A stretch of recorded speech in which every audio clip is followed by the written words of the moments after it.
Nacido el 20 de diciembre de 1977, Ramón Gustavo Castillo Gaete pasó sus años formativos en la capital chilena de Santiago. Se sabe poco sobre su infancia, pero a los 18 años, Ramón se inscribió en la Universidad Metropolitana de Ciencias de la Educación para estudiar pedagogía. Considerando por qué se hizo famoso, la elección de materias de Ramón es interesante. Verás, la pedagogía describe la teoría o ciencia detrás de las técnicas de enseñanza. Ayuda a determinar qué técnicas son efectivas y cuáles no, refinando nuestras ideas sobre cómo aprenden los seres humanos y cómo enseñarles. Utilizada como una fuerza para el bien, un maestro puede impartir una teoría o concepto a un estudiante de una manera que le permita llegar a una conclusión por sí mismo, el equivalente a enseñar a una persona a pescar en lugar de darle un pez. Pero, usada como una fuerza del mal, la pedagogía podría, teóricamente, permitir a alguien plantar ideas en la mente de otra persona de una manera que permita la coerción, la manipulación o tal vez incluso el control mental. Después de abandonar la universidad en 2003, Ramón se unió al grupo musical chileno llamado Amaro. Disfrutaron de un éxito menor y recorrieron la región andina, tocando en espectáculos para multitudes reactivas. Pero, luego, en 2006, el gerente de la banda se acercó a ellos con una oferta a través de un contacto en el negocio de la música local. El gerente se enteró de que un promotor en China necesitaba actos musicales extranjeros para actuar en una serie de festivales de música. La paga era astronómica en comparación con lo que estaban acostumbrados, y tendrían la oportunidad de actuar en un país lejano, lleno de gente nueva y emocionante. Era una decisión obvia. La banda aceptó y pronto volaron a la zona rural de China para comenzar su gira.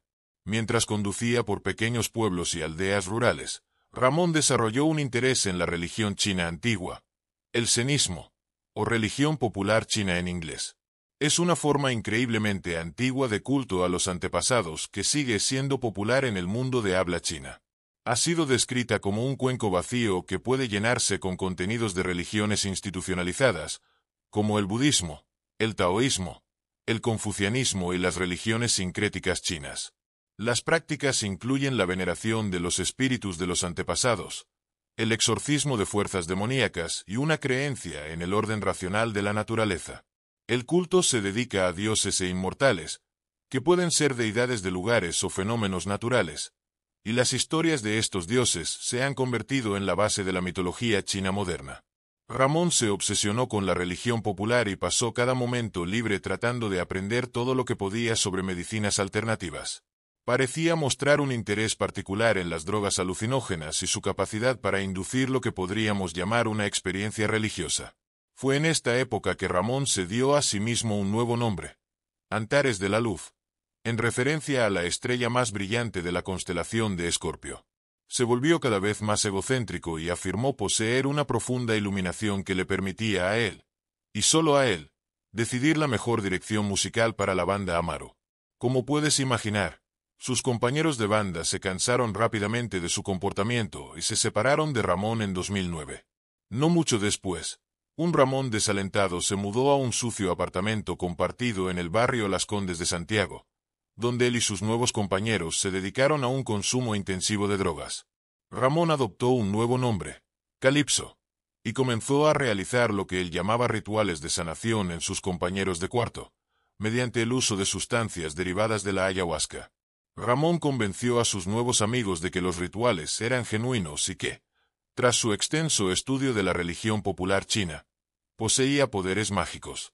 Como puedes imaginar, Ramón y sus nuevos amigos eran la pesadilla de cualquier arrendador, por lo que terminaban siendo desalojados cada cierto tiempo y luego encontraban un nuevo lugar. Cuando el grupo estaba viviendo en Montagua, una pequeña ciudad turística al noroeste de Santiago, Ramón había reunido un grupo de 12 compañeros, cada uno dispuesto a realizar tareas cada vez más extremas para cumplir su misterioso plan maestro.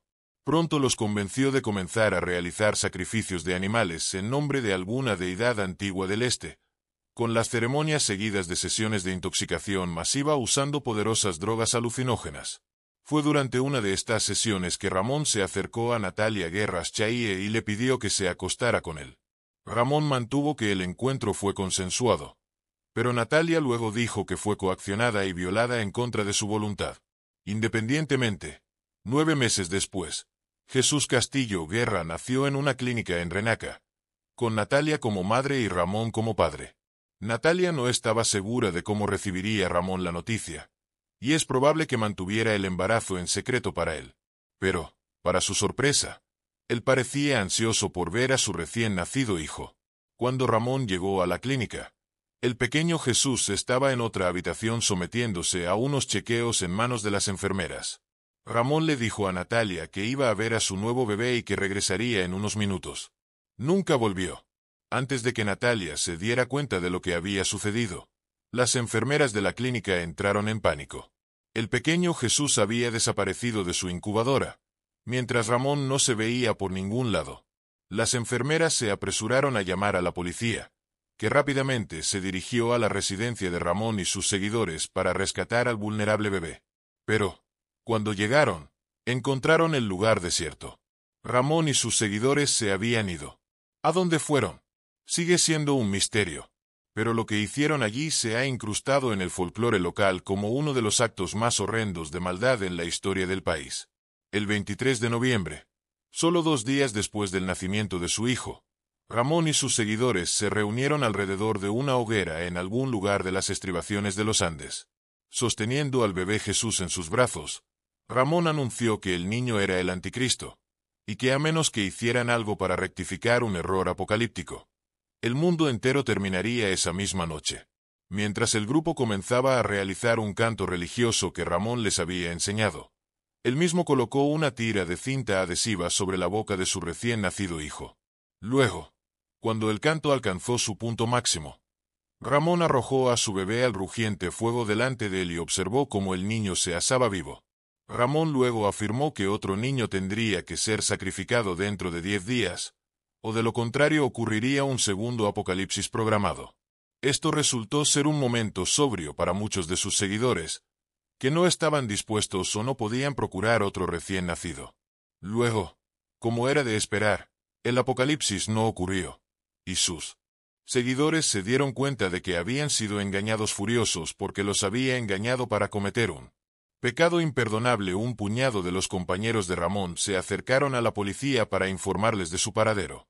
Ramón anticipó la traición y ya se había escapado al laberinto de las estribaciones de los Andes. 4 de los compañeros de Ramón fueron arrestados y los interrogatorios revelaron que había huido al otro lado de la frontera hacia Perú con alrededor de $2,000 de los ahorros del grupo. Ramón fue rastreado hasta una casa abandonada en la ciudad peruana de Cusco, pero cuando los oficiales allanaron el lugar encontraron que se había quitado la vida ahorcándose para evitar la justicia. Después de su descubrimiento, los seguidores de Ramón fueron juzgados por el asesinato del bebé Jesús, pero los resultados fueron tan impactantes como sorprendentes. De los 12 seguidores de Ramón, solo 2 recibieron tiempo en prisión. La gran mayoría fueron declarados inocentes por razón de locura después de que un panel de psicólogos concluyera que creían con todo su corazón y alma que Ramón era una especie de Dios viviente. El mano derecha de Ramón, Pablo Undurraga, recibió solo 1 año de prisión antes de ser liberado bajo arresto domiciliario, mientras que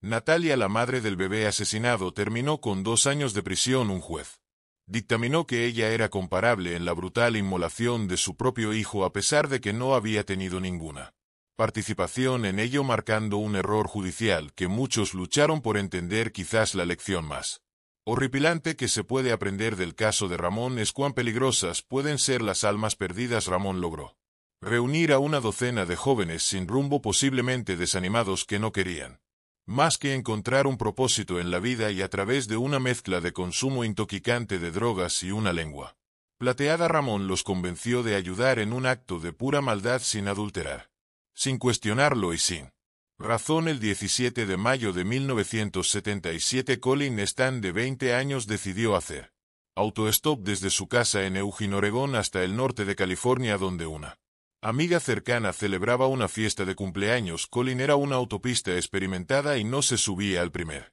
coche que paraba por ella. Sabía buscar ciertas señales de advertencia o de seguridad para saber si alguien era confiable para viajar, así que cuando Cameron Walker, de 23 años, se detuvo con Su esposa y su hijo pequeño a bordo. Colin pensó que podía confiar en él. Estaba equivocada a la primera oportunidad. Walker puso un cuchillo en la garganta de Colin, la forzó a entrar en una pequeña caja de madera que luego cerró con candado y la llevó a saber dónde Colin depositó una pequeña esperanza en la idea de que la esposa de Walker se opondría a tan horrible secuestro, pero en verdad Janice Walker no solo lo había aprobado, sino que había ayudado a planificar el secuestro mucho antes de que Colin fuera capturada.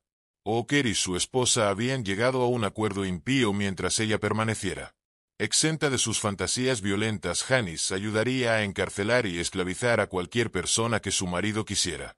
El único problema era asegurar la sumisión de sus víctimas para disminuir su resistencia. Walker mantuvo a Colin encerrada en la misma caja de madera hasta 23 horas al día hasta que finalmente ella aceptó los términos de su acuerdo. Se cree que su punto de quiebre llegó cuando le mostraron una foto de Marie Spake, una víctima anterior de los Walker cuyo cuerpo nunca ha sido encontrado, pero semanas antes de este momento Walker había convencido a Colin de que él y su esposa eran parte de una organización grande y poderosa conocida como la Compañía.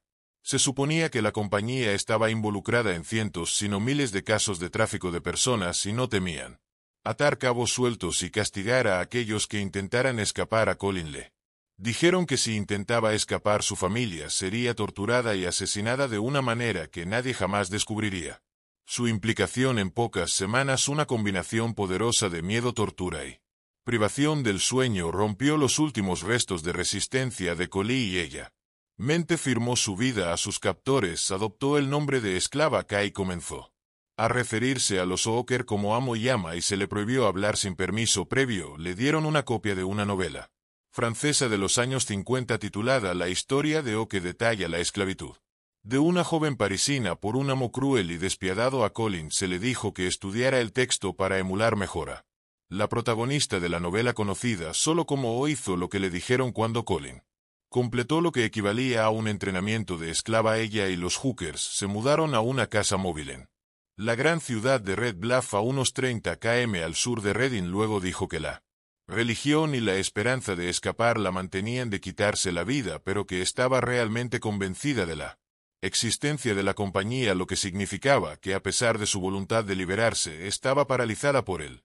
miedo. Para evitar los peores castigos de Cameron Walker, Colin hizo todo lo posible por cumplir con sus demandas, y al hacerlo él le otorgó cada vez más libertad personal. Al principio se le permitió hacer trabajo de jardinería sin supervisión, pero más tarde se le permitió salir a correr e incluso cuidar a los dos hijos pequeños de los Walker, algo que consideraba un privilegio en su estado de lavado de cerebro. Luego, un día después de 4 largos años de cautiverio, ocurrió algo verdaderamente sorprendente. Walker se acercó a Colin y le preguntó si quería ver a sus padres. Su familia hacía mucho tiempo que había decidido que algo terrible le había sucedido y estaban demasiado aliviados para cuestionar la naturaleza de su regreso, demasiado asustada para revelar la verdad. Colin les dijo a su madre y a su padre que Walker era su novio, y al día siguiente Walker mismo visitó a la familia Stan para asegurarles la seguridad de su hija. Los padres de Colin incluso tomaron una fotografía de su hija con los brazos alrededor de Walker, cuyas mejillas estaban sonrojadas con un profundo rojo.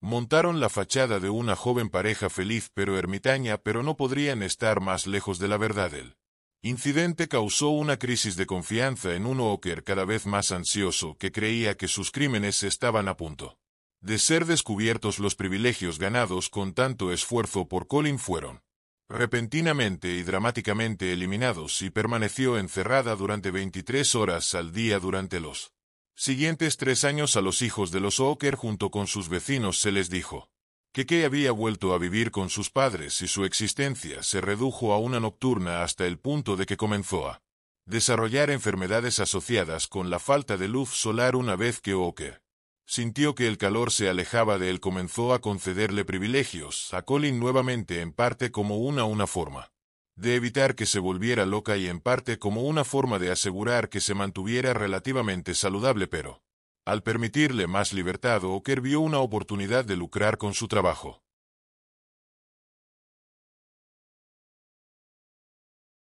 y obligó a Colin a trabajar como empleada en un motel cercano. Trabajó allí durante meses y no dijo ni una palabra de su abuso a otra persona viva. Walker vio esto como una inmensa muestra de lealtad y le pidió a Colin que fuera una segunda esposa. Esto fue la gota que colmó el vaso para la primera actual esposa de Walker, Janice, quien también había sido severamente abusada por él a lo largo de los años. Una de sus reglas al permitir que su esposo tuviera una esclava era que nunca intentara convertirla en su esposa, y al desafiar esto, Janice se sintió profundamente traicionada. Un día de agosto de 1984, Janice Walker esperó hasta que su esposo estuviera fuera de la casa y luego sacó a Colin de la caja donde había estado encerrada y le dijo la verdad: no era miembro de la compañía, no existía tal cosa después de años de complicidad. En su cautiverio, Janice le dijo a Colin que era libre de irse. Al principio Colin no le creyó y pensó que era otro método de tortura psicológica, pero cuando quedó claro que no era un truco y que Janice lo hacía por odio hacia su esposo psicópata, Colin no la agradeció ni lloró.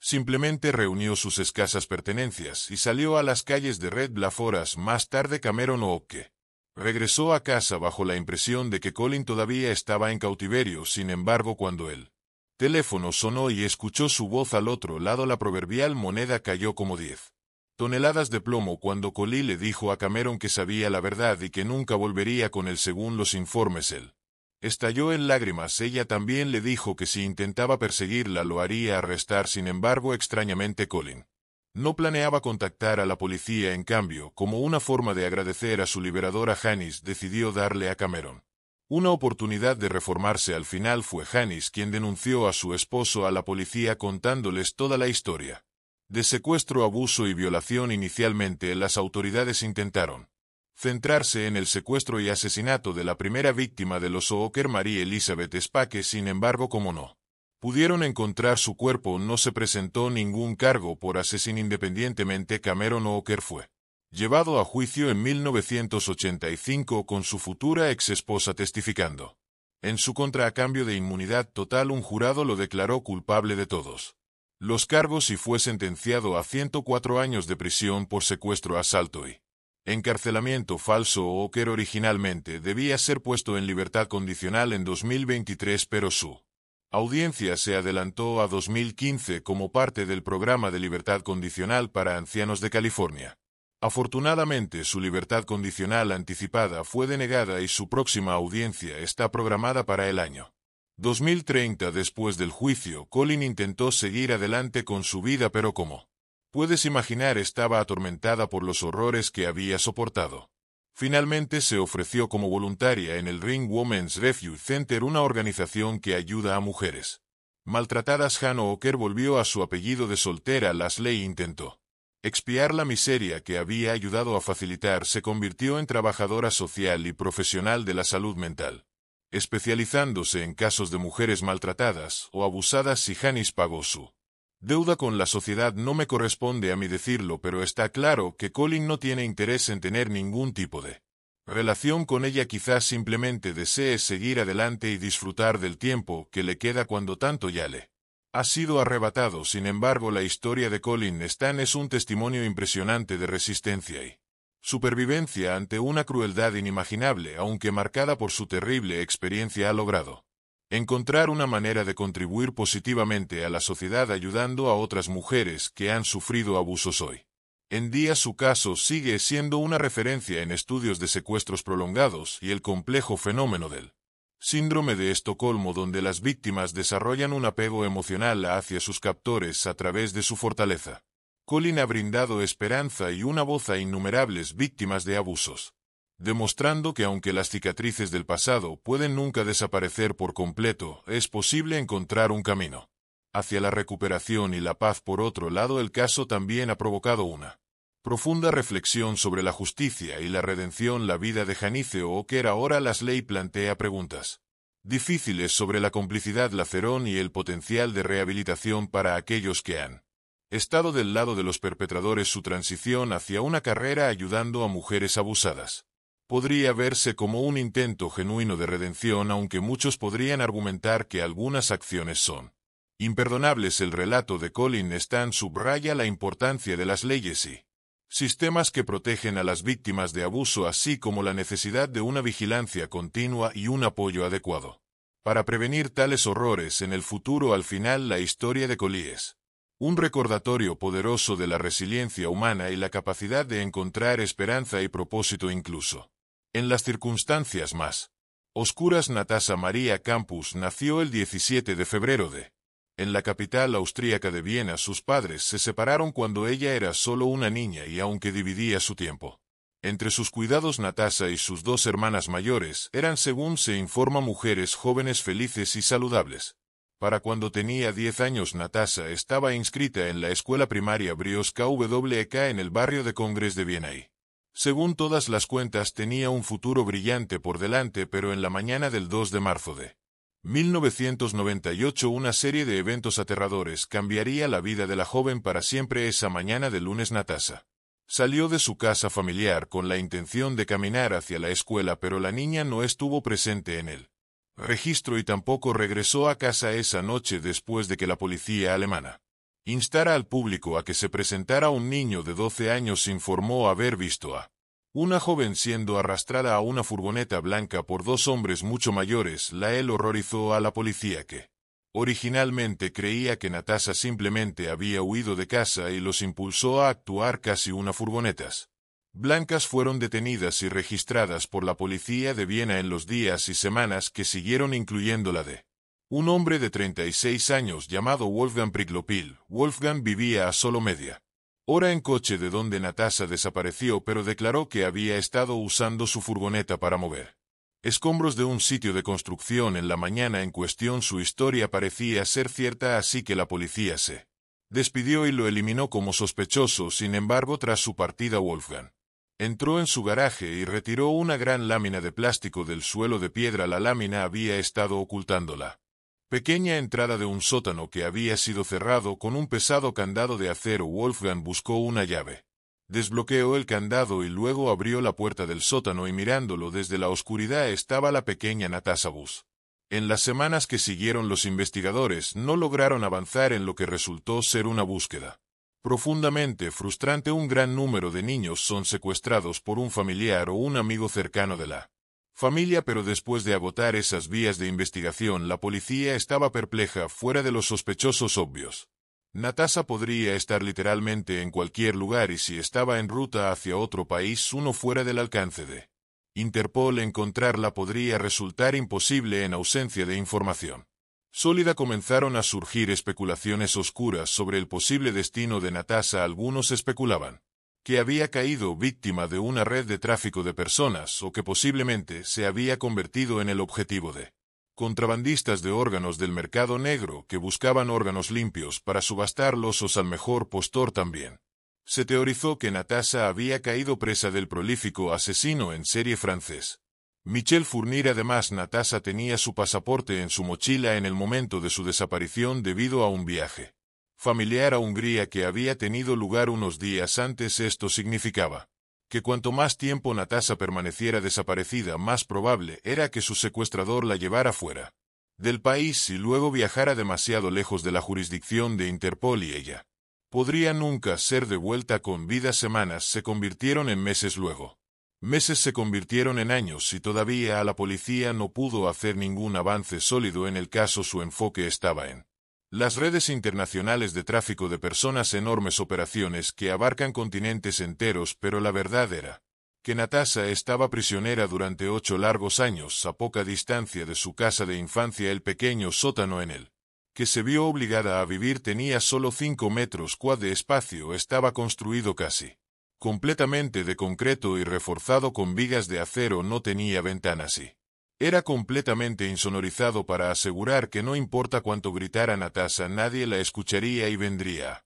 rescatarla. Durante los primeros meses de su cautiverio, a Natasha se le prohibió salir de la cámara en cualquier momento. Luego, a medida que pasaba el tiempo, se le concedían cantidades crecientes de libertad en función de lo bien que su captor creía que estaba comportándose. Se le permitía explorarla casa de Wolfgang durante el día, pero era rápidamente devuelta a su dormitorio subterráneo antes del anochecer. También se le encerraba en la pequeña cámara de dormir durante 8 a 9 horas a la vez, 5 días a la semana, cada vez que Wolfgang estaba en el trabajo. Algunos años después, el socio comercial de Wolfgang se detuvo en su casa para pedir prestado un remolque cuando vio a la joven relajándose en el jardín. Parecía feliz y relajada y el socio simplemente asumió que era una de las sobrinas de Wolfgang o algún otro tipo de pariente femenina. Wolfgang ciertamente no actuó de manera sospechosa cuando le preguntaron quién era y lo dirigió tranquilamente al remolque que iba a pedir prestado. Después del dado cumpleaños de Natasha se le permitió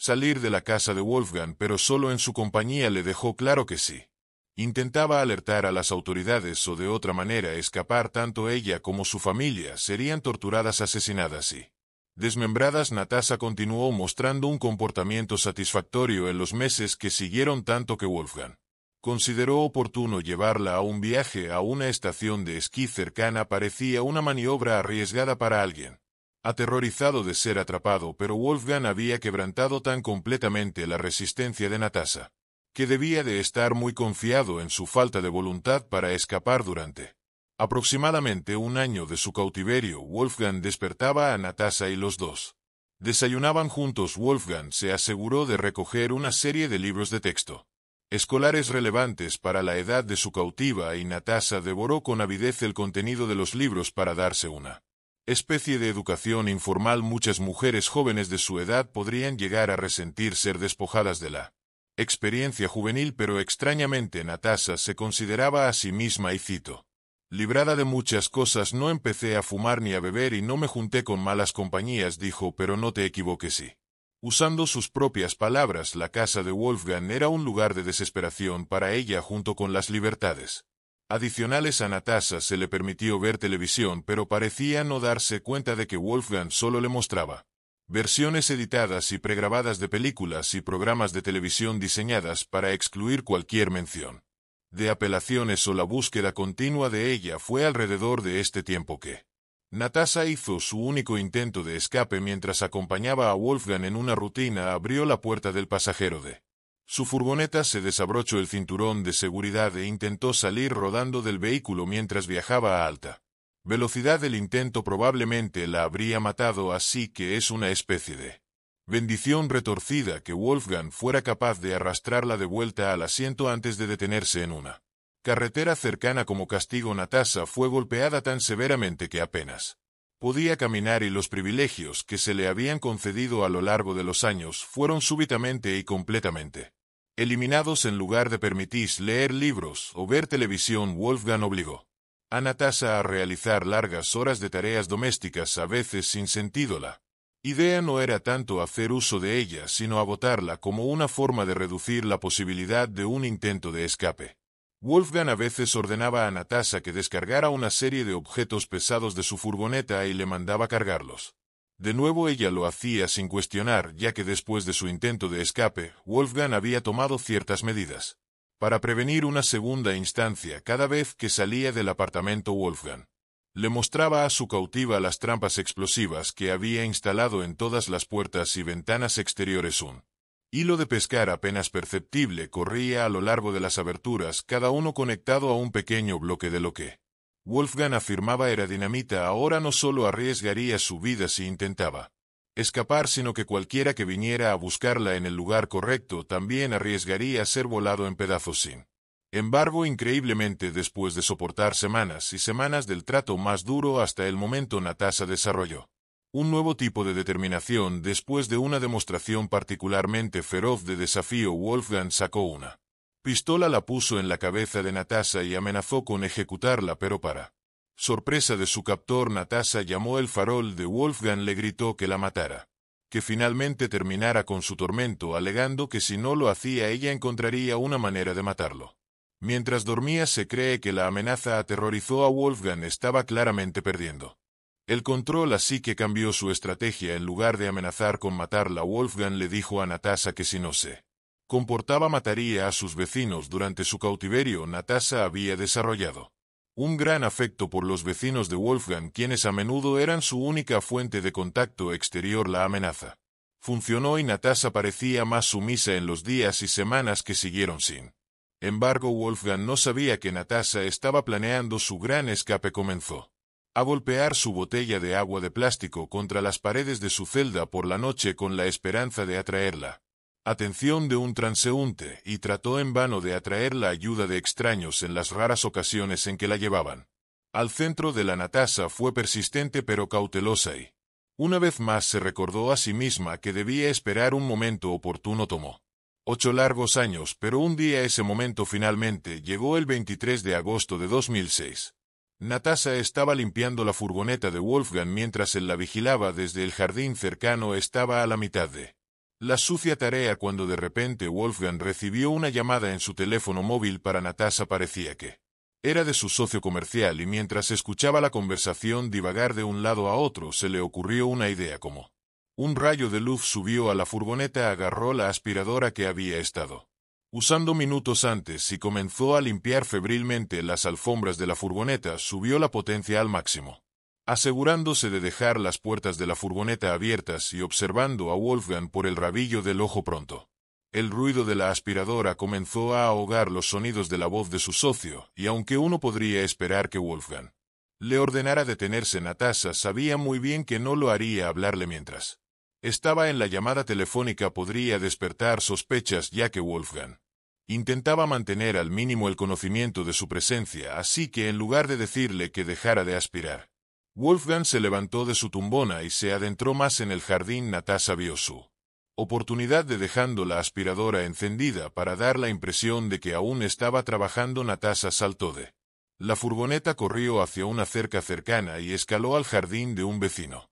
Continuó saltando cercas aterrorizando a las personas que encontraba en su camino hasta que llegó a la casa de la vecina, la que Wolfgang había amenazado con matar. La mujer de 71 años conocida en los documentos judiciales solo como Wete se sorprendió al ver a su vecina usualmente alegre golpeando fuertemente su puerta, pero cuando le preguntó qué había pasado y si Natasha estaba bien, la respuesta la estremeció hasta los huesos. El nombre de Natasha Campus era conocido en casi todos los hogares de Austria, ya que a lo largo de los años los llamamientos esporádicos de los medios habían mantenido el caso en la mente de las personas. Sinti siempre había conocido a Natasha por un nombre diferente, pero cuando se enteró de la verdadera identidad de la joven la metió rápidamente dentro y llamó a la policía. A la 1:04 de la tarde todo un equipo de oficiales de policía austriacos descendió sobre el tranquilo vecindario de Viena para identificar positivamente a Natasha. Al final su identidad fue confirmada por una prueba rápida de ADN, aunque estaba temblorosa, pálida y con un peso muy bajo. Se encontraba en sorprendentemente buen estado de salud para alguien en su posición. Se cree que la policía había encontrado a Natasha mucho antes de que se diera cuenta de que ella estaba desaparecida. Al darse cuenta de lo eficazmente que había sido engañado, decidió huir. Encendió el motor de su BMW rojo y condujo por Viena por un tiempo antes de llegar a la estación de tren de Viena Norte. Después de esperar en el andén el siguiente tren disponible, saltó frente a él y fue aplastado hasta la muerte. Natasha no se sorprendió cuando escuchó las noticias, ya que Wolfgang le había dicho muchas veces antes: nunca me atraparán vivo. Después de una búsqueda en su casa, la policía descubrió que Wolfgang estaba tratando de obtener documentos de ciudadanía falsos para la vecina República Checa. Evidentemente estaba planeando una nueva vida para él y Natasha, pero solo Dios sabe cuán cerca estaba de cumplir sus ambiciones. Después de una emotiva reunión con sus amigos y familia, Natasha fue reacia a hablar con la prensa. Sin embargo, en los años que siguieron comenzó a aceptar ofertas de entrevistas.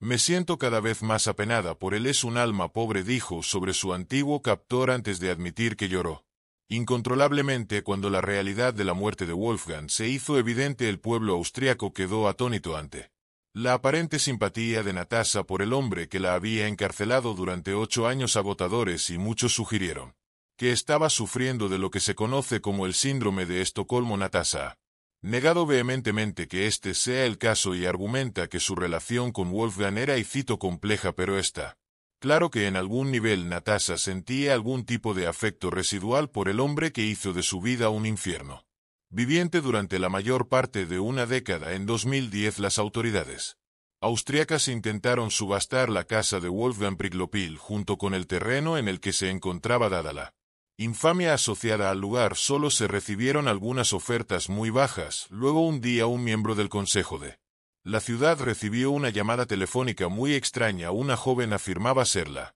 heredera legal de la propiedad de Wolfgang, citando una ley austríaca que dictaba que si no se había nombrado un heredero legal por el fallecido, la tierra sería entregada a quien viviera allí en el momento de su muerte, pero eso solo podía significar una cosa: Natasha Campus estaba intentando tomar posesión del lugar donde fue mantenida cautiva. La historia pronto se filtró a la prensa y, cuando los periodistas contactaron a Natasha para obtener una declaración, ella les dijo que quería protegerla casa de daños. Sin embargo, en 2010 se reveló que hacía visitas semirregulares a la casa y estaba preparándose para renovarla. En 2011 Natasha disipó un rumor bastante desagradable al publicar fotos del garaje recién renovado y mostrando cómo el sótano en el que había estado retenida ahora estaba lleno de concreto. Para 2017 quedó claro cuál era el plan de Natasha desde el principio. La casa donde fue mantenida prisionera había sido completamente renovada y reestructurada de modo que apenas quedaba rastro de su antigua prisión para cuando la ponga a la venta. Es probable que pocos recuerden los horrores que soportó allí, pero cuando alguna joven familia feliz se mude completamente ignorante de los fantasmas en las paredes, entonces el legado de Wolfgang Priklopil habrá sido verdaderamente borrado. Música. Después de la Segunda Guerra Mundial, las potencias aliadas se enfrentaron a la sombría tarea de desenterrar los secretos más oscuros de la Alemania nazi. Millones habían perecido en los campos de prisioneros de guerra y de concentración nazis, pero mientras algunos habían sido ejecutados por crímenes percibidos o circunstancias de nacimiento, otros habían muerto como resultado de obscenos, a veces innecesarios, entos a manos del SS Sturm. Führer Kurt Friedrich Blüthner, nacido en la pequeña ciudad de Emsdorf en 1905. Blüthner se convirtió en un médico de las CS después de una breve carrera como profesor universitario. Para el estallido de la Segunda Guerra Mundial había alcanzado un rango equivalente al de un mayor del ejército estadounidense cuando fue asignado al equipo de investigación del campo de concentración de Dachau. El mismo equipo de investigación había estado realizando horribles experimentos en prisioneros políticos desprevenidos. Con la esperanza de mejorar los tratamientos y profilácticos para la malaria, algunos recibieron deliberadamente dosis letales de varios medicamentos para establecer niveles de dosis seguros, mientras que a otros se les negó el tratamiento por completo y simplemente fueron observados mientras morían en una agonía abyecta. Después de demostrar su competencia y resolución en la ejecución de innumerables crímenes de guerra, Blüthner recibió el mando de lo que se conocía como el Departamento R. La función del Departamento R también consistía en convertir a los prisioneros de guerra en conejillos de indias humanos, pero a diferencia de otros proyectos que se centraban en las condiciones de salud física, el Departamento R se centraba en la salud mental de sus sujetos. Uno de los proyectos emblemáticos del departamento involucraba el desarrollo del llamado suero de la verdad. La interrogación y tortura de prisioneros de guerra a menudo arrojaba información poco confiable, lo que inspiró a Blüthner a administrar drogas alucinógenas a sus conejillos de indias humanos, aunque los resultados variaban de persona a persona. El compuesto mescalina demostró ser algo efectivo. Los investigadores observaron que algunos psicodélicos naturales tendían a mitigar la relación adversarial entre el interrogador y su sujeto, lo que hacía que fueran mucho más sinceros con información precisa que de otra manera no revelarían. Después de la guerra, la investigación malévola de Blüthner llegó a la atención de un oficial de inteligencia estadounidense llamado Boris Pass. Con la aprobación de la inteligencia naval de los Estados Unidos, Pass fue reclutado a fines de 1945 y recibió permiso total para continuar su investigación de interrogatorios, pero posiblemente debido a la insistencia del gobierno francés en procesar a Blüthner, su permanencia con la inteligencia naval terminó prematuramente y se vio obligado a esconderse en Alemania Occidental. La asociación de Blüthner con la inteligencia estadounidense podría haber sido breve, pero su investigación se convertiría en la base de un proyecto posterior, uno que se conocería como MK Ultra. El 13 de abril de 1953, el director de la K. Allen Dulles encargó al químico de la agencia Sidney Gottlieb el desarrollo de drogas para el control mental para usar contra los soviéticos y otros enemigos comunistas. El proyecto no solo se inspiró en la investigación de Kurt Blüthner, sino también en informes de que China y Corea del Norte habían empleado técnicas de control mental en prisioneros estadounidenses de la Guerra de Corea. La CIA no solo buscaba contrarrestar tales técnicas, sino que también veía aplicaciones prácticas en casa como manipular a líderes extranjeros o interrogar a espías capturados, si bien la mayoría de los registros del proyecto fueron destruidos a principios de los años 70, muchos de sus documentos sobrevivieron. Incluido este de 1955, nos da una idea del alcance y la escala de MK Ultra al enumerar los tipos de compuestos químicos que el proyecto buscaba desarrollar. La CIA buscaba una droga que promoviera lo que se llamaba pensamiento ilógico en un esfuerzo por desacreditar públicamente a un objetivo. Pero también quería drogas que contrarrestar las desarrolladas por sus enemigos, por ejemplo MK Ultra. Idealmente produciría drogas que aumentaran la agudeza mental o contrarrestar los efectos del alcohol. Por el contrario, el proyecto también buscaba encontrar drogas que exacerbar los efectos del alcohol o indujeran un estado de sugestión hipnótica. Estos podrían considerarse los subproyectos más ligeros de MK Ultra, mientras que los más oscuros son considerablemente menos sabrosos. MK Ultra deseaba desarrollar compuestos que incapacitar permanentemente al sujeto de la cintura para abajo, así como aquellos que induciría ceguera, sordera e incontinencia. Los investigadores también buscaron desarrollar compuestos que tuvieran un efecto devastador en la salud mental de una persona, así como compuestos tan adictivos que incluso los comunistas más acérrimos traicionarían a su patria a cambio de otra dosis. Pero al final MK Ultra se decidió por avanzar en la investigación de Kurt Plotner, utilizando un compuesto químico de vanguardia conocido como LSD-25, de Mark's Order to the CIA and the Cult of Intelligence. 1976 descubrió que ya en 1953 la agencia estaba comprando LSD, fabricado por la compañía química suiza Sandoz Laboratories. También descubrió que la CIA planeaba realizar compras masivas de una docena de empresas globales como una forma de estrangular el suministro a las naciones rivales. La experimentación comenzó oficialmente en abril de 1953 con LSD administrados secretamente a prisioneros federales y enfermos mentales, o como lo expresó un exoperativo, personas que no podían defenderse. En un caso impactante, los investigadores de la CIA administraron LSD a un solo paciente psiquiátrico de Kentucky durante 174 días seguidos. La experiencia sin duda destrozó la jafra ágilmente del paciente, pero los registros subsiguientes han sido destruidos, lo que significa que no hay forma de saber su destino final. El LSD también fue administrado abiertamente a agentes de la CIA, personal militar y médicos, así como al público en general. Aquellos que hablaron fueron amenazados con consejo de guerra o arresto, y desde entonces han recibido reparaciones monetarias por parte del gobierno federal. Quizás en uno de los capítulos más impactantes de MK Ultra, la CIA ejecutó lo que llamaron la Operación Clímax de Medianoche. Clímax de Medianoche involucró la instalación de varios burdeles alrededor de San Francisco, burdeles que en realidad servirían como frentes para la agencia central de inteligencia. Las habitaciones estaban equipadas con espejos unidireccionales y dispositivos de grabación secretos y podían ser utilizadas para propósitos de chantaje o observación. Había un fuerte énfasis en el LSD como el llamado suero de la verdad que la CIA había estado buscando. Pero Sidney Gottlieb creía que mostraba potencial en otras áreas dados sus efectos temporales. Gottlieb creía que el LSD podría ser usado por operativos encubiertos para influir en el curso de reuniones, discursos y a veces incluso en la formulación de políticas. Esto es lo que realmente inició los intentos de dosificar a personas comunes en entornos comunes, pero sin su conocimiento previo. Al principio, cada miembro del Departamento de Servicios Técnicos del proyecto probó LSD antes de sentarse frente a otro sujeto de prueba y tomar notas. De esta manera, los investigadores tuvieron experiencias personales que permitieron una mayor comprensión más adelante, y una vez completada esta fase se buscaron más sujetos de prueba.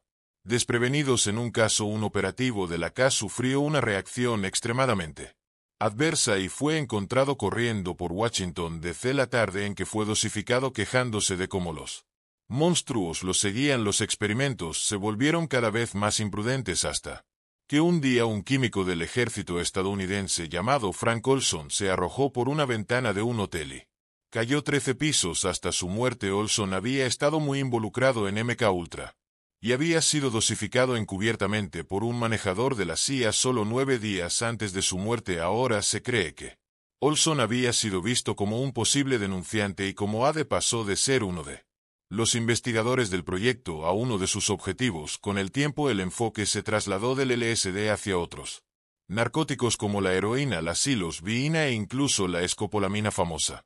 Por inducir estados mentales similares al sonambulismo, la CIA también experimentó con la hipnosis y su potencial para hacer que un sujeto olvidara o recordara ciertos fragmentos de información hacia el final de MK Ultra. La CIA trabajó con la inteligencia naval en su programa secreto de percusión perfecta que esperaba producir una especie de arma sónica que pudiera borrar recuerdos e inducir una confusión extrema. El proyecto fue finalmente archivado junto con MK Ultra y los registros fueron enterrados en la sede de la agencia en Langley, todos clasificados como ultra secreto. Los involucrados en los experimentos creían que nunca verían la luz del día, pero pocos sabían que la fe en las instituciones gubernamentales algún día se sería sacudida después de un inepto allanamiento en un hotel llamado Watergate. En las consecuencias inmediatas del escándalo de Watergate de 1972, el director de la CIA, Richard Delm, supervisó la destrucción de vastas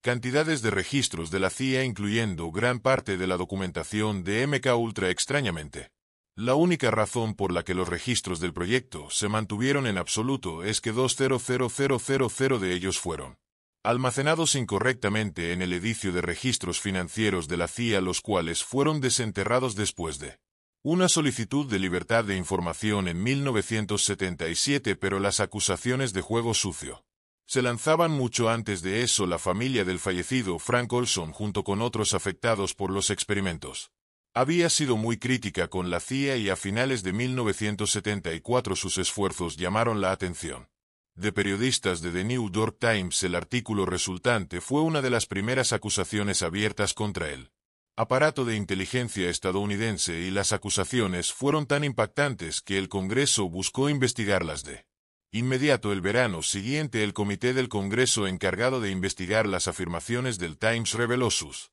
conclusiones, y esas conclusiones fueron nada menos que impactantes. El comité declaró que había visto pruebas irrefutables de que la CIA había llevado a cabo experimentos en sujetos humanos, tanto como inconscientes, como parte de un extenso programa para controlar el comportamiento humano a través del uso de drogas psicoactivas. También revelaron que Frank Olson, cuya familia fue de las primeras en dar la alarma, había muerto tras una dosis masiva de LSD-25. Fue un momento de reivindicación para los Olson, y a pesar de que el principal químico de MK Ultra, Sidney Godd, negó repetidamente cualquier recuerdo del proyecto, la verdad quedó al yerto para que todos la vieran. Se reveló que unos días antes de su muerte, Frank Olson había renunciado a su puesto como jefe interino de la División de Operaciones Especiales de Fort Detrick debido a una grave crisis moral relacionada con la naturaleza de su investigación en armas biológicas. Sus principales preocupaciones se dijeron que eran la experimentación con armas biológicas en áreas pobladas, la colaboración con científicos nazis bajo la Operación Paperclip y la imprudente experimentación de la K con el LSD. Cuando el cuerpo de Frank fue exhumado más tarde, las lesiones craneales indicaron que había sido golpeado hasta quedar inconsciente antes de salir por la ventana. En 1975 su familia recibió una indemnización de $75,000 después de que su muerte fuera oficialmente declarada un homicidio impulsado por la intensa indignación pública. El presidente Gerald Ford emitió la primera orden ejecutiva que restringía el poder de las agencias de inteligencia estadounidenses. La orden fue tan popular que fue ampliada por el sucesor demócrata de Ford, Jimmy Carter, y aún más ampliada por el presidente republicano Ronald Reagan, un ejemplo de bipartidismo que parece impensable en el volátil clima político de hoy en día. Investigaciones adicionales revelaron que la CIA había engañado a varias universidades e institutos de investigación para que contribuyeran a MK Ultra al interactuar con ellos a través de una serie de empresas fachada. Después de leer el informe, Ted Kennedy subió al piso del Senado. Más de 30 universidades estuvieron involucradas en un programa en el que se probaron drogas peligrosas en ciudadanos desprevenidos de todos los niveles sociales, altos y bajos, nativos y extranjeros, dijo. Los Nombres de muchos de esos ciudadanos han desvanecido en la oscuridad, pero muchos llegaron a ganar fama y a veces infamia. Por sí mismos, algunos de los que recibieron LSD de la CIA durante MKUltra se convirtieron en algunas de las figuras principales de los movimientos contraculturales de la década de 1960. El poeta de renombre mundial Allen Ginsberg afirma que probó LSD por primera vez en un experimento en el campus de la Universidad de Stanford, en el que se le permitió escuchar discos de su elección mientras tomaba notas sobre la experiencia. Ginsberg luego dijo que la droga resultó en una leve paranoia que persistió en todas mis experiencias con ácido a lo largo de la década de 1960 hasta que aprendí a dispersar mediante la meditación. Ginsberg se convirtió más tarde en un defensor abierto de los psicodélicos y en respuesta a los rumores de que era un participante involuntario en un experimento de la K dijo: soy el producto de uno de los lamentables mal aconsejados o triunfalmente exitosos experimentos de control mental de la K. Otro destinatario confirmado del ácido de la CIA fue el autor de One FLW o Verde Nest atrapado sin salida.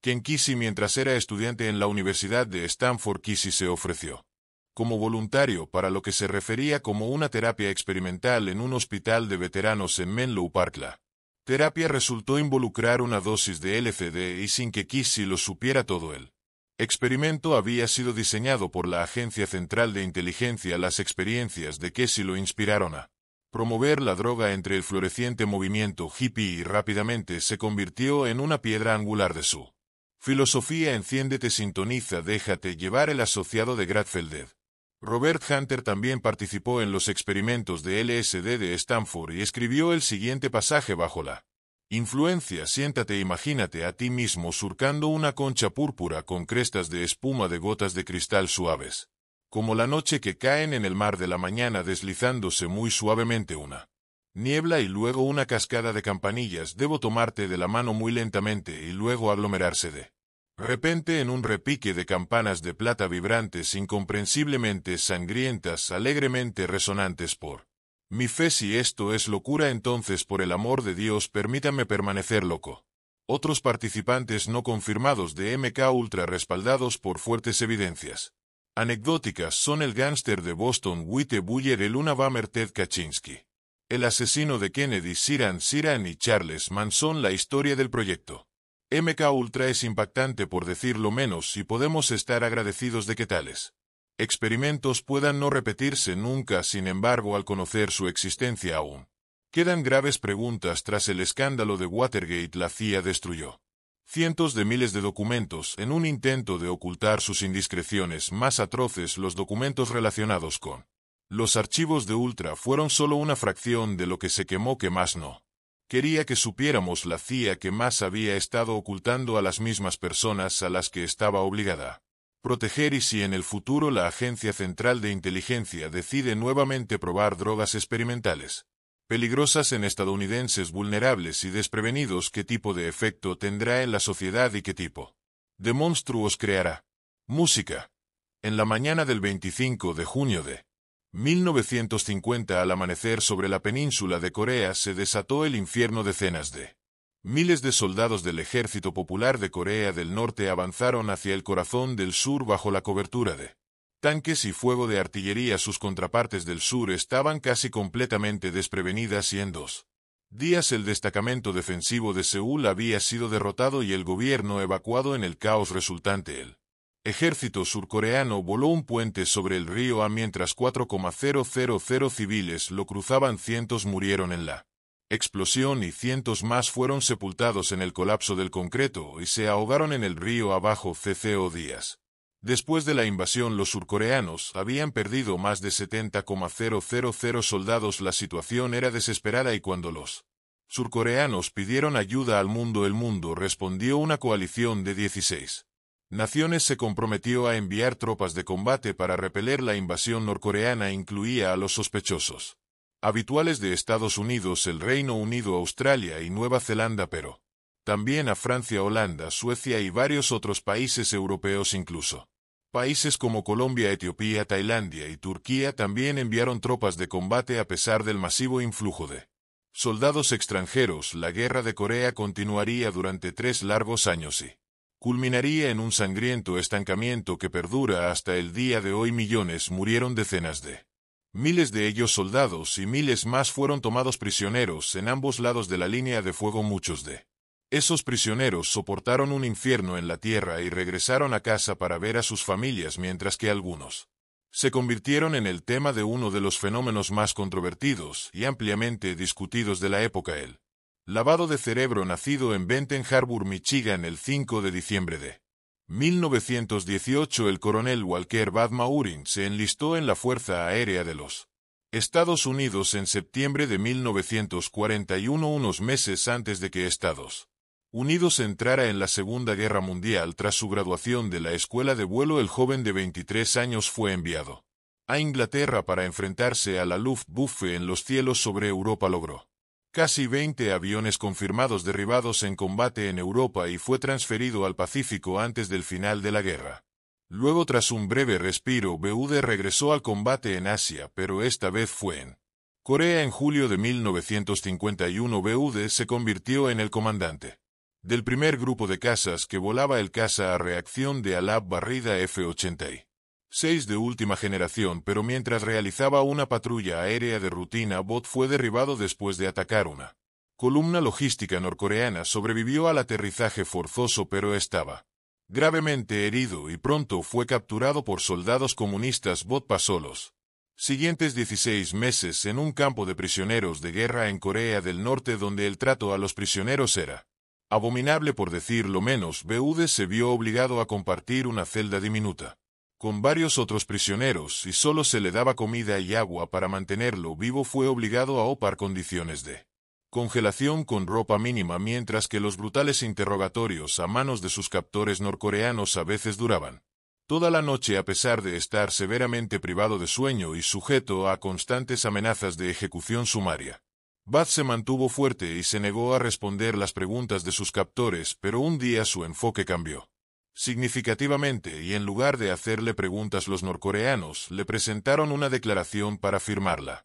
Declaración era una admisión fraudulenta de que Estados Unidos estaba llevando a cabo una guerra química y biológica contra los norcoreanos y sus aliados chinos. La veracidad de estas afirmaciones sigue siendo muy discutida hoy en día, pero muchos creen que eran parte de una campaña de propaganda impulsada por China para fomentar la vacunación. Por ejemplo, un cartel chino en idioma coreano dice "vacunen a todos", para aplastar la guerra bacteriológica del imperialismo estadounidense, y muestra a un coreano de aspecto estoico levantando su manga en preparación para una inyección. En lo que a Bud Maurin respecta, nunca había oído hablar de ninguna guerra bacteriológica llevada a cabo contra los comunistas, y siendo un oficial de alto rango de la Fuerza Aérea, es razonable creer que lo sabría. Como tal, se negó a firmar la declaración falsa de los norcoreanos, pero cuanto más se negaba, más intensificaba su maltrato.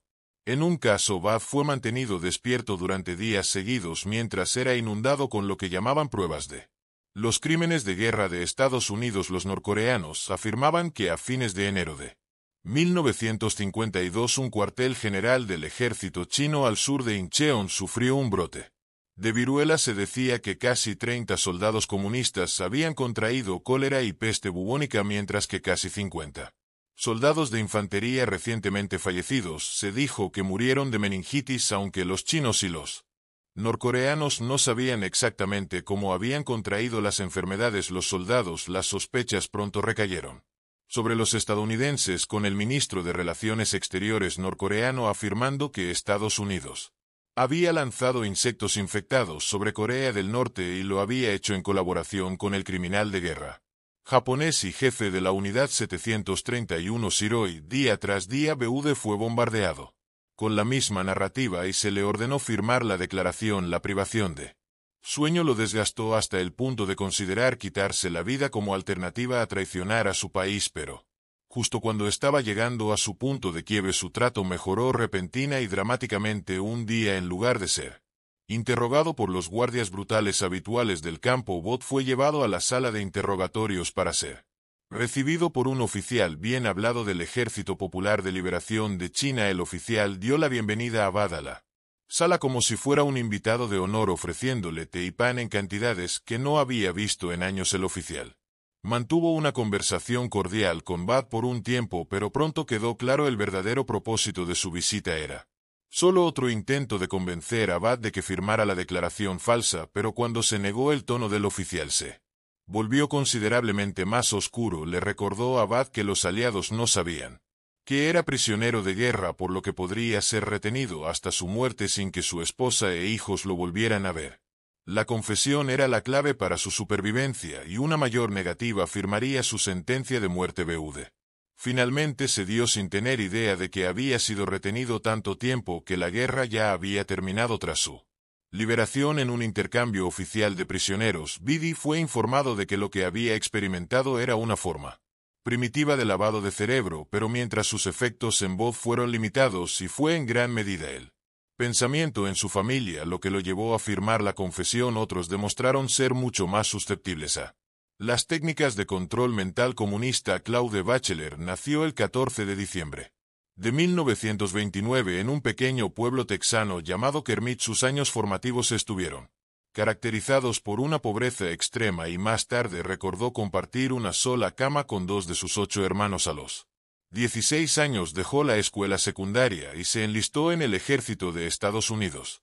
Aunque llegó tarde para el combate en Europa o el Pacífico, el teatro de guerra coreano pronto lo llamó. Claude se desplegó con la primera división de caballería y estuvo en combate desde julio hasta octubre de 1950, pero en la noche de Halloween de ese mismo año la guerra de Clae terminó en terror y confusión, mientras maniobrabilidad mayor de infantería china fuertemente atrincherada. Los estadounidenses lucharon contra las tropas chinas, numéricamente superiores, durante más de 2 horas, pero después de quedarse sin municiones y sufrir numerosas bajas, Claude y sus compañeros se vieron obligados a rendirse. Los sobrevivientes fueron llevados al campo de prisioneros de guerra de Pion, cerca de la frontera china, donde fueron sometidos al mismo trato duro que Bhatt Maurin. La mayoría de los soldados resistieron amargamente los intentos de quebrar su espíritu, mientras que otros cooperaron únicamente para asegurar su propia supervivencia. Sin embargo, hubo otro tipo de soldado que, después de periodos prolongados de intensa privación de sueño, comenzó a simpatizar con quienes los tenían prisioneros. Desafortunadamente, Claude fue uno de ellos. Todo comenzó cuando a Claude se le ofreció un lugar en lo que se llamaba el Comité de Paz del Campo. Aquellos que, entre comillas, se ofrecían como voluntarios para el puesto recibían raciones adicionales de comida de mejor calidad junto con mejores condiciones de sueño, pero pocos sabían que las reuniones del comité no serían más que sesiones de reeducación. El Comité de Paz fue alimentado con la misma narrativa de crímenes de guerra de Estados Unidos y armas biológicas ilegales, y recibía un trato favorable adicional después de firmar una carta conjunta instando a Estados Unidos a retirarse de la península coreana. Las reuniones también se complementaban con lecciones sobre teoría política maoísta, y una vez más la participación entusiasta era recompensada con mejores raciones. No pasó mucho tiempo antes de que surgiera un patrón bastante perturbador. Los prisioneros del Comité de Paz trataban de superarse unos a otros en términos de celo comunista maoísta, ya que aquellos que se consideraban que progresaba en su educación recibían las mayores recompensas. Claude no fue una excepción. Terminó escribiendo una carta al Peri de su ciudad natal, el Winkler County News, en la que denunciaba el capitalismo y el estilo de vida estadounidense. También se decía que proselitistas, más a menudo de lo que no, esta aparente traición era devastadora para la moral. Cuando las hostilidades terminaron en julio de 1953, Claude estaba entre los 21 prisioneros de guerra estadounidenses que se negaron a regresar a Estados Unidos durante los intercambios de prisioneros posteriores al armisticio. Para ese momento era un comunista ferviente e incluso había aprendido a hablar un poco de chino en preparación para su nueva vida en una granja colectiva comunista. Sin embargo, al llegar a la granja, Claude se desilusionó al descubrir que lo trataban como a cualquier otro trabajador. Esperaba una especie de recepción de celebridad por parte de sus nuevos compañeros de trabajo, pero en cambio fue tratado con desdén y desconfianza. Claude luego afirmó que había leído un artículo anticomunista en una copia de Reader's Digest proporcionada por sus manejadores chinos y decidió regresar a su país natal, pero la realidad era que probablemente había caído en desgracia, y al hacerlo se dio cuenta del terrible error que había cometido al regresar a Estados Unidos. Claude fue acusado inmediatamente de colaboración y fue sometido a un consejo de guerra el 30 de agosto de 1954. La defensa de Claude afirmó que su traición fue el resultado involuntario de un lavado de cerebro y citó la opinión del psiquiatra Leon Friedman de que Claude había sufrido de psicosis política inducida después de ser llevado a creer que era un posible salvador de la humanidad. Sin embargo, la fiscalía llevó al estrado a varios de los compañeros prisioneros de Claude, quienes testificaron que su colaboración no había sido nada involuntaria. Según ellos, Claude disfrutaba distintamente en frustrar sus planes de escape, ya que le otorgaba una vida de lujo en comparación con la de ellos. Caminaba con él manifiesto comunista en el bolsillo, ayudando voluntariamente a los esfuerzos de sus captores en sus intentos de reducir la moral de sus camaradas. Claude había declarado repetidamente que sus esfuerzos aseguraban comida adicional para todos los prisioneros estadounidenses, pero esto era una mentira o había sido engañado, ya que esas raciones adicionales de comida nunca fueron recibidas por aquellos que no colaboraban. Claude fue finalmente condenado por los extensos delitos de comunicarse con el enemigo sin la debida autoridad y promover la deslealtad y el descontento entre la población civil de Estados Unidos. La sentencia fue una baja deshonrosa y cadena perpetua, pero eventualmente fue puesto en libertad condicional después de menos de 5 años. Tras cooperar extensamente con las autoridades después de ser puesto en libertad condicional, Claude se estableció en Antonio, Texas, y comenzó a trabajar para la corporación Remco, un fabricante de piezas de aire acondicionado. Claude encontró una manera de volver, demostrando que había sido lavado el cerebro y que su fervor comunista no era más que el resultado de una privación extrema. Otros resultaron ser menos penitentes. Nacido en Holanda el 11 de noviembre de 1922, George Blake era hijo de una madre holandesa y un padre británico naturalizado. Más tarde asistió al Downing College de la Universidad de Cambridge, donde estudió extensamente el idioma y la literatura rusa. A los 22 años, Blake se enlistó en la Marina Real de Su Majestad y tras la Segunda Guerra Mundial fue destinado a Hamburgo para ayudar en el interrogatorio de prisioneros alemanes. Fue durante su tiempo en Hamburgo que los analistas de inteligencia en MI6 notaron el potencial de Blake y pronto fue enviado a someterse a lo que equivalía a un entrenamiento de espía en una instalación de alto secreto. Después de su inducción, Blake fue enviado a la capital surcoreana de Seúl y llegó allí el 6 de noviembre de 1948. Luego, disfrazado de ayudante diplomático común, Blake se dedicó a recopilar información sobre la trifecta comunista de Corea del Norte, China y los soviéticos. Resultó ser un espía alarmantemente efectivo durante su mandato en Seúl, pero su floreciente carrera en el espionaje fue pronto truncada por la invasión norcoreana. Blake, junto con sus colegas, fue hecho prisionero durante el rápido avance comunista y terminó en un campo de prisioneros en las orillas del río Yalu. Pasó los siguientes 3 años soportando la misma reeducación política que otros prisioneros de guerra occidentales, pero a diferencia de otros, la mente de Blake demostró ser un terreno fértil para ideologías radicales de izquierda. Comenzó a leer la obra de Karl Marx y se fijó particularmente en El Capital, su icónica crítica de la economía política. Como ya hemos aprendido, muchos prisioneros de guerra coquetear con el maoísmo o el marxismo por pura desesperación, mientras que otros lo hicieron por lujo sin sentido. Pero para Blake su conversión parece haber sido genuinamente sentida en sus últimos años. Blake fue preguntado por un periodista si había habido un momento o un instante que inspiró su conversión al comunismo. Un oficial chino me contó sobre los bombardeos de pequeños pueblos por parte de enormes fortalezas volantes americanas, respondió. Mujeres y niños y ancianos estaban siendo asesinados. Me hizo sentir vergüenza de pertenecer a estos países técnicamente superiores que luchaban contra lo que parecía ser gente indefensa. Sentí que estaba en el lado equivocado, que sería mejor para la humanidad si prevaleciera el sistema comunista que pondría fin a la guerra. La brutalidad y carnicería de la guerra son indiscutiblemente horribles y solo aquellos sin corazón se harían de la idea de bajas civiles, pero debemos recordar que cuando Corea del Norte atacó primero invadiendo el sur no tuvieron problemas en bombardear indiscriminadamente áreas civiles. Esto no justifica las acciones de la Fuerza Aérea de Estados Unidos en ese momento, sino que explica que los llamamientos comunistas a la conciencia de Blake eran huecos. En el mejor de los casos, no les importaba la muerte de Inocente, su único objetivo era quebrar el espíritu de Blake y lavar su cerebro. Y al final funcionó. Blake arregló una reunión secreta con sus carceleros norcoreanos y se ofreció como espía.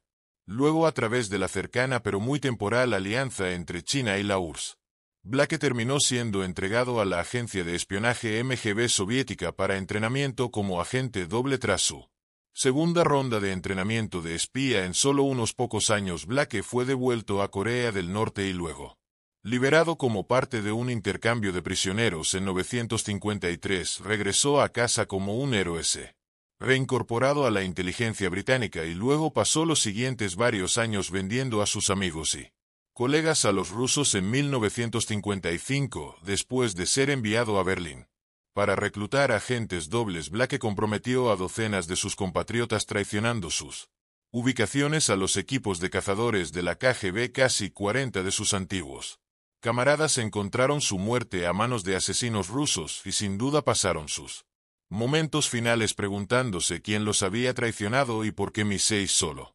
admitió que 40 de sus agentes fueron capturados y asesinados con la ayuda de Blake, pero más tarde dijo que el número de traiciones era alrededor de 500 durante 6 largos años. George Blake comprometió casi por sí solo toda la operación de Mi-6 en Berlín Oriental y en el bloque soviético más amplio, convirtiéndolo en uno de los traidores más prolíficos en la historia militar británica, pero vivía en tiempo prestado. Y en 1961 fue implicado como un posible agente doble por un destacado desertor polaco. Fue arrestado de inmediato tras ser llamado a Londres, pero notablemente, en lugar de negar que era un espía soviético, Blake hizo una confesión completa y franca, enfatizando que todo lo que había hecho había sido por su propia voluntad y por una causa a la que estaba fanáticamente suscrito.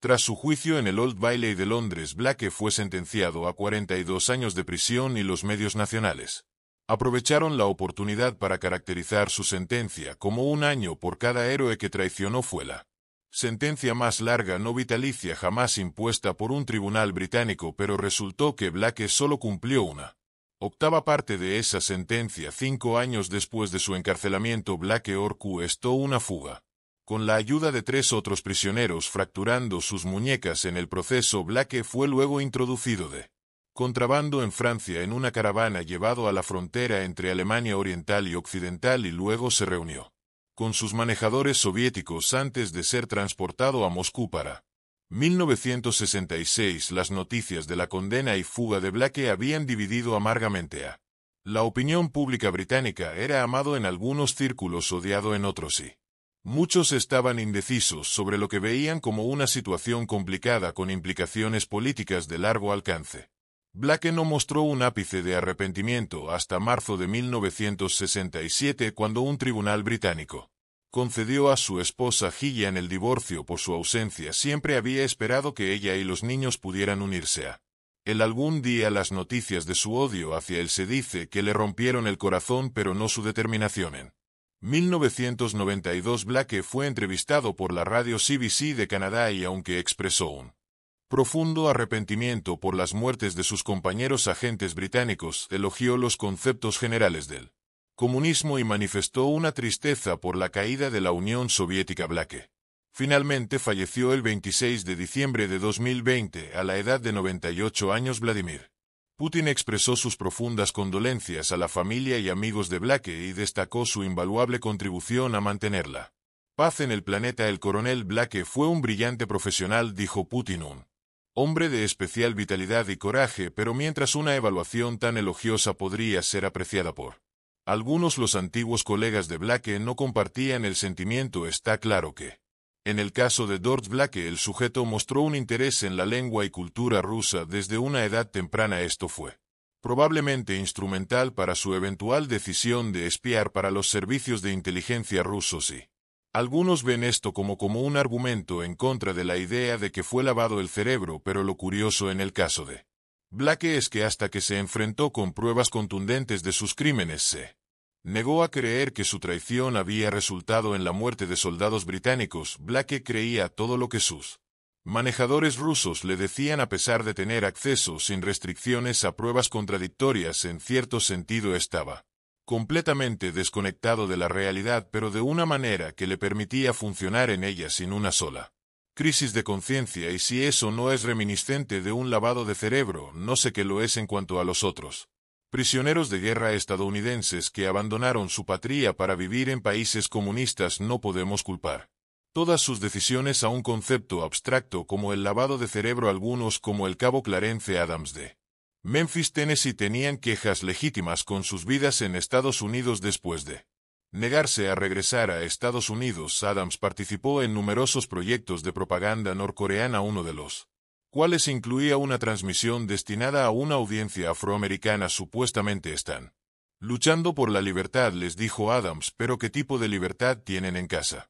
Sentados en la parte trasera del autobús, siendo excluidos de restaurantes, tiendas y ciertos vecindarios y siendo negados el derecho a votar. Vayan a casa y luchen por la igualdad en América. Dado que su discurso fue compuesto a mediados de los años 50, hace un notable anticipo del próximo movimiento de derechos civiles, es razonable suponer que Adams no necesitó ningún lavado de cerebro para abandonar su patria, pero otros que más tarde regresaron a Estados Unidos, sabiendo muy bien que enfrentarían consejo de guerra e imprisonamiento, también es razonable suponer que su juicio había sido algo alterado, pero lo que se aprende de la historia de los prisioneros de guerra aliados es que no hay un método milagroso para lavar el cerebro humano. Todo lo que necesitas hacer para romper el espíritu de un hombre, para convertirlo de una persona a una bestia, es mantenerlo asustado, hambriento y sin sueño. Luego simplemente espera a que su mente se desmorone.